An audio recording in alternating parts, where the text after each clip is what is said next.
Hi Hannah, it's Kara. Hey, I'm just making this short video to walk you through how to give a student permission to get into your class. So I thought this might be helpful. So if you go to the Delta website, I just go right to the portal here. And then over on the left side of the screen under campus links, you're going to go to self-service. And then here, you're going to go to faculty. And then you're going to click on the particular class that you're trying to give permission to that student. So I'm in my fall 2020 semester. You can see a list of all the classes that I have. So let's say I'm going to click on one of my nutrition classes. So then this screen pops up and it has my roster. You know, I can see all the students registered for the class. Also, I can mark attendance here if I want to. I don't, only because I keep attendance in e-learning. You know, if I have a class that requires attendance points for attending a class, then I just keep those attendance points there. But another important thing for you to know is grading. This is where you're going to enter your final grades for students. And if you have a student who maybe drops a few weeks in or, you know, partway through the semester, you're going to receive an email from, I think it's the registrar's office or somewhere like that, that says, you know, so and so has dropped your class. Please go in and enter a last date of attendance for that student. So you would just go here and click on final grade, and then you'll see, you know, whatever student dropped. I haven't had any drop yet, so I don't have any, but it'll be beside their name. They'll be saying, oh, actually here, I do have one that did drop. It says Jenna Allen dropped. So they're going to ask you for a last date of attendance. So you could, if they've never attended your class, you could put never attended. But if they did, you would put that last date that they actually attended your class. Now, for this, if your class is online, I know you have face-to-face classes once a week, so you could keep track of them pretty easily that way if they attend your class or not. But also, just so you know, in e-learning, I'm going to show you a way that you can see when they last attended online on your, online course site. So let me go into my course in e-learning. Oh, shoot. Hold on. I gotta type my right username here, and then my password. Let's see if that works. Just a minute, Hope. And then, so let's say I'm gonna pick this Science of Nutrition and Exercise class. If you go to Communications, if you go to Class List, here's a list of all the students in your class, and if you look over here, you can see the last date that they accessed your course site.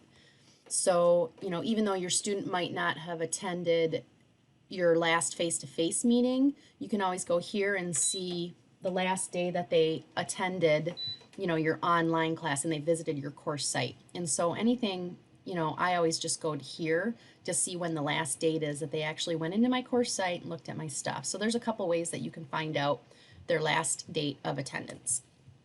So going back here, that's where you're going to enter the grades. And the grades are pretty easy. At the end of the semester, you just have your drop-down list and you assign a letter grade there. So fairly simple as far as what you got to do at the end of the semester or throughout the semester if a student does drop your class. But permissions, this is what you wanted for today. So permissions is what you're going to click on, and you're going to faculty consent. So you're going to type the name of the student here. You know, let's see, I am looking for, I know this student's name, so I'm going to just search for her, and there she is. So if I wanted to give her permissions, I would just click on her name, and then it would show up down here. I don't want to give her permission, but I'm just showing you how to do it. So you can, faculty can consent and give permissions right here to students online. So now they can actually register online themselves because they'll see that you have given them permission. So they've kind of streamlined the process. There's no more paper and pencil stuff. They made it pretty easy. So that's how you find us. You just need to get that student's name. And if there's more than one of that student name, you're going to probably want to know what their student number is as well, and maybe their degree that they've declared, because that'll help you to decide which one of those, students with the same name would be the one that wants to add into your class. Also, there's wait lists, so you can always grant people on your wait list. You can see the names of the students on your wait list. If you decide I want to allow them into my class, you can always email that student and say, hey, I'll allow you into my class if you want. So then you would have to go back to permissions and give them permission. So that's totally your call on adding. I normally add at least one student per just because we usually lose at least 1 to 2 per semester. So to kind of make up for that loss, I will allow 1 or 2 students to overload into my class, especially during that first week. But once we get past that first week and we're into week 2, then I'm more likely to not allow students into my class. So again, that's your faculty call. So those are a couple important things that you need to know as far as faculty self-service, and where you're going to enter your grades, where you can grant permission to students to enter your class. So lots of good information there for you. Also, just FYI, going back to, let me see if I can get back to faculty self-service.